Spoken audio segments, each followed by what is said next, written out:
OK, l'économie mondiale et les pays industrialisés, mais l'économie mondiale en général depuis 1945, depuis la fin de la Deuxième Guerre mondiale. Pourquoi on commence avec la fin de la Deuxième Guerre mondiale? C'est parce que ça correspond à une espèce de période charnière dans le monde, quoi, où les choses se sont transformées, les sociétés, les économies se sont transformées considérablement par rapport à avant la Deuxième Guerre mondiale. Donc, rapidement, avant la Deuxième Guerre mondiale, il y a eu évidemment les années 1800. Donc là, il y avait encore de l'esclavage aux États-Unis et ailleurs dans le monde. Donc là, il y a eu la fin de l'esclavage à la fin des années 1800. Les grosses révolutions industrielles, découverte ou plutôt utilisation intensive du pétrole, innovation au niveau des voitures, moteurs, électricité, etc. Donc, il y a eu beaucoup d'innovations fondamentales jusqu'à 1945 et depuis aussi, mais vraiment jusqu'en 1945, ça a été vraiment considérable. Et après ça, est arrivée l'espèce d'ère post-Deuxième Guerre mondiale où il y a eu différentes phases. Donc, la phase 1945, en gros, 1970-75, on va mettre 75, là, mais bon, c'est plutôt 72. Là, mais, donc là, il y a eu phase de post-guerre, reconstruction de l'Europe, du Japon, industrialisation rapide, taux de croissance assez important, bonne productivité. Évidemment, il y avait des effets de rattrapage dans tout ça. Et basse inflation. À partir des années 70, donc les années 70 en général, c'est pour ça que je ne sais pas un découpage là, fin, là, mais les années 70 en général, inflation et fin de la fixité des taux de change, donc le fameux Nixon Shock dans les années 70, où donc pendant cette période-là, il y avait le setup de Bretton Woods, là, où les devises étaient fixées contre le USD et le dollar américain, le USD, était fixé contre l'or.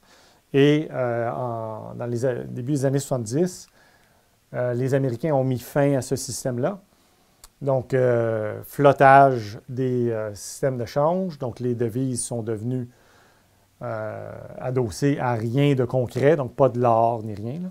Et en général, même pas fixées entre elles nécessairement. En tout cas, pas fixées sur l'USD ou de moins en moins. À partir des années 80, désinflation. Donc, il y a eu des combats acharnés à l'inflation à partir de 1979-1980 partout dans le monde. Et avec la baisse de l'inflation est venue les baisses de taux d'intérêt qui viennent avec. Okay, donc, baisse de taux d'intérêt. Arrivée massive des femmes, ben même à partir des années 70, mais encore plus à partir des années 80, des femmes 80-90 dans le marché du travail dans les pays industrialisés. Et ça, évidemment, ça boostait le PIB, n'est-ce pas? Parce qu'il y avait plus de gens qui travaillaient, donc ça donnait plus de gens qui travaillent, donc plus de PIB, plus de production, tout simplement. Ensuite, 1990, encore des programmes de désinflation, plus de programmes de désinflation. Fin de la guerre froide, donc chute de l'URSS, fin de toutes les chicanes par proxy, donc les stress géopolitiques là, qui d'ailleurs causaient beaucoup de problèmes là, pour les petits pays. Baisse des taux d'intérêt qui viennent avec la désinflation par la suite, au début évidemment. Donc ça dépasse le cadre du cours. Hein, donc c'est quoi les programmes de désinflation, tout ça. Là, donc ça, on ne regarde pas ça. Mais par la suite, après les programmes de désinflation, il y a eu des baisses de taux d'intérêt à la suite de hauts de taux d'intérêt élevés. Et ici, il y a eu émergence des échanges mondiaux, donc fameux, communément appelé la mondialisation. Mondialisation. Donc, ce n'est pas une vue de l'esprit, c'est vrai. Il y a eu croissance phénoménale, encore plus depuis 2000. Donc, échanges commerciaux avec le reste du monde. Baisse des tensions de guerre, surtout à partir de l'an 2000. Donc, croyez-le ou non, je sais que c'est dur à croire, mais donc, à partir des années 2000, il y a eu commerce mondial énorme, okay. Commerce mondial, digitalisation, économie digitale, émergence, Donc, de 2000 à 2010, ça a évolué beaucoup. Internet, tout ça, bien, ça a commencé les années 80, évidemment, Internet.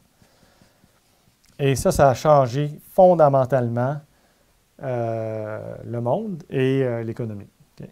Donc, l'économie digitale, donc tout ce qui est digital, les années 2000, jusqu'en 2008. Donc, là, à partir de 2008, il y a quelque chose de spécial. Donc, grosse récession qui a eu des répercussions de très long terme sur les marchés du travail de plusieurs pays, les dettes publiques des gouvernements et les interventions de banques centrales. Donc, ça ici, là, ça marque un tournant là, dans les interventions de banques centrales. Donc, à partir de 2008. Okay? Donc, grosse intervention de banque centrale. Et depuis ce temps-là, il y a des interventions massives de banques centrales là, qui ne semblent pas vouloir cesser. Et c'est en gros pour stimuler constamment, soutenir le prix des actifs financiers, garder les taux d'intérêt bas et soutenir l'inflation qui a tendance à baisser en bas constamment des cibles. Donc, les taux, les inflations, là, un peu partout dans les pays industrialisés, ont tendance à aller en bas des cibles qui sont en gros de 2 % un peu partout. Donc, le taux d'inflation vraiment observé a tendance à baisser en bas des cibles. Donc, les banques centrales essaient de garder l'inflation au fameux 2 %. Il y a eu la pandémie, évidemment, de 2020, un choc temporaire majeur qui, évidemment, passe un jour, c'est sûr.